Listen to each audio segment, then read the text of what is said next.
I'm Sensei Alex Kakuyo, North American Correspondent for Buddhistdoor Global. Thanks for joining me for this episode of The Ordinary Buddhist. The title of today's talk is Take Refuge in Virtue. Before we get into that, please subscribe and hit the notification bell. That way you'll be notified when I post talks in the future. If you wouldn't mind hitting the like button, that'd be great too. As humans, we're presented with a very strange quandary. We want to be in control of everything around us. We want to control the weather, we want to control our family and friends, and we certainly want to control our own bodies. And yet, we live in a world, samsara, where almost nothing is in our control.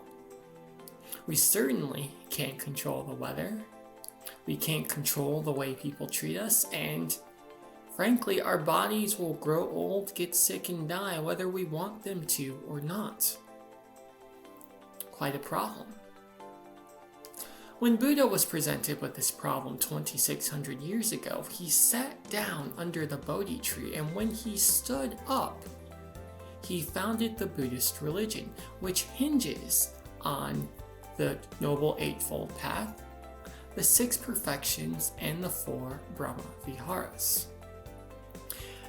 Primarily, however, if we look at each of those, the Noble Eightfold Path, the Six Perfections, the Four Brahma Viharas, we find a very strong emphasis on virtue or moral behavior.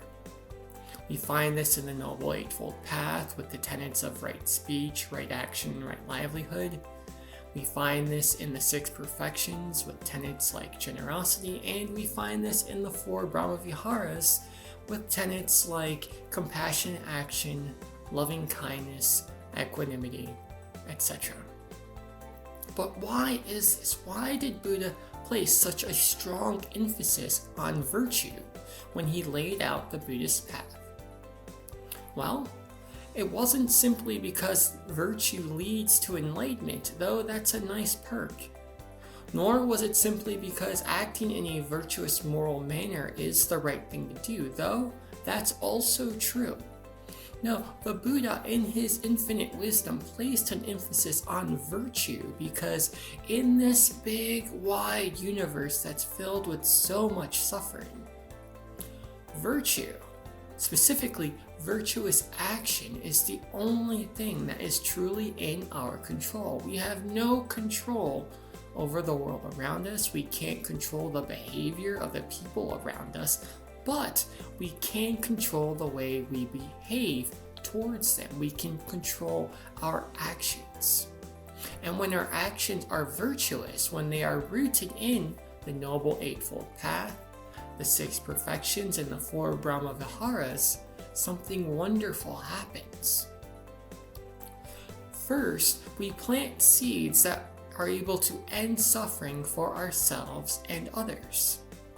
For example, if we're at a restaurant and the server is not so great, they're late getting us our drink and they screw up our food order, if we respond with the virtue of generosity, choosing to leave a 20% tip, even though again, the service was subpar, we plant the seed to put that server in a good mood, and hopefully if they're in a good mood, they'll provide better service to the next person. Another example would be if our neighbor is rude to us, but we respond with right speech and right action, smiling and saying hi, even though they're not the nicest of people. In that situation, our virtue plants the seed for our neighbor to see the error of their ways and be more polite to us in the future. Again, ending suffering both for ourselves and others. In addition to this, when we practice virtue, we are able to take pleasure, take joy in our virtuous actions. The server screwed up our order, but we still practiced generosity.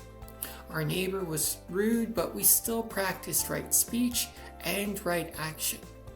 And as we learn to take pleasure in virtue, to look to it as something that we enjoy doing, we turn away from the causes of suffering, which are greed, anger, and ignorance, also known as the three poisons.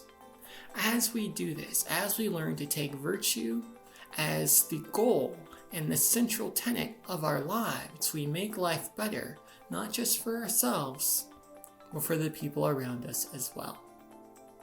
Amitabha.